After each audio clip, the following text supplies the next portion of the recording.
Reform UK has promised to scrap protections for workers and renters in a bizarre anti-election strategy.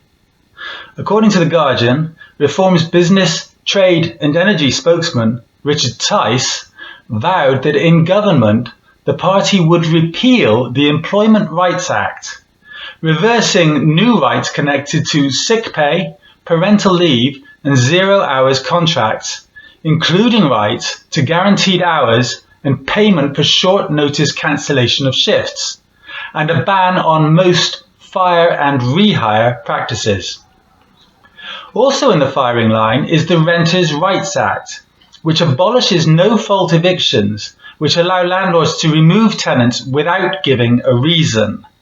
It replaces fixed-term tenancies with open-ended agreements and introduces new duties over health hazards.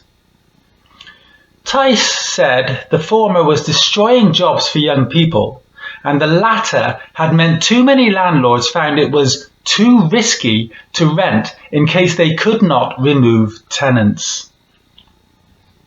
There are also plans to end net zero targets and a new push for home-produced shale gas using fracking. My questions on seeing these plans and comments are: who profits and who would be disadvantaged? Let's think about that. Who profits? Well, landlords and property investors would do well. Repealing the Renters' Rights Act would let landlords evict tenants without cause and reduce their obligations on health hazards. Fewer regulations and open-ended tenancies would also lower the risk of renting, which could increase profitability for landlords, especially larger corporate landlords. Fossil fuel companies and energy investors would also benefit. Pushing for fracking and renewed North Sea oil drilling, along with a sovereign wealth fund investing in energy, benefits the fossil fuel sector, Reform UK's principal funders, directly. Local contractors and developers involved in extraction might also profit, though this would likely be limited to areas where drilling is allowed. Large businesses and employers would profit. Repealing the Employment Rights Act would remove mandatory sick pay improvements, protections against fire and rehire, and guaranteed hours for people on 0 hours contracts. Companies seeking labour flexibility or to reduce costs could gain financially, particularly in sectors like hospitality, retail or gig work. Domestic manufacturing sectors targeted by tariffs would also win. If tight quotas and significant tariffs on Chinese imports are implemented, some UK manufacturers might see a short-term boost from reduced competition. This is, of course, classic protectionist rhetoric, but only industries that can supply goods domestically without major cost increases would really benefit. So do you own a large business? If not, you're not likely to profit. Who would be disadvantaged then?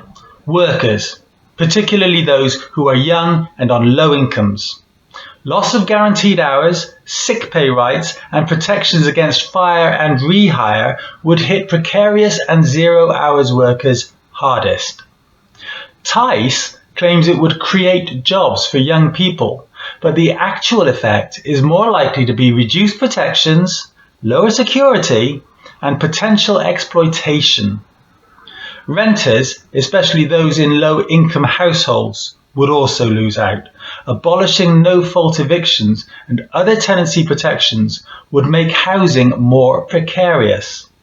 Those on low incomes could face evictions, rent hikes and unsafe living conditions without legal recourse. Environmental stakeholders and communities would lose. fracking and increased fossil fuel extraction would likely lead to higher local pollution, environmental degradation, and longer-term climate costs. Renewable energy sectors and climate-conscious businesses could be disadvantaged by subsidies and government attention shifting toward fossil fuels.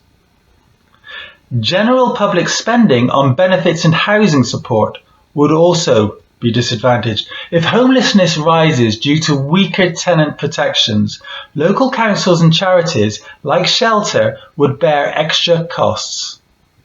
Short-term business gains for landlords and employers could be offset by long-term social costs, including strain on social services and public health. So if you're young, on a low income, renting, on benefits, or environmentally aware, in other words, most of the country, then this isn't for you. This is a classic deregulatory pro-business agenda. The main beneficiaries are those with capital, landlords, fossil fuel investors, large employers, while the groups who rely on legal protections, workers, renters, communities exposed to environmental risks, would bear the brunt.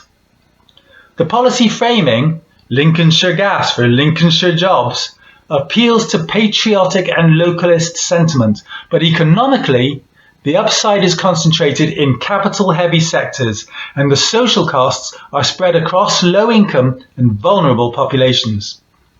This is policy making for the elite few, not for a country.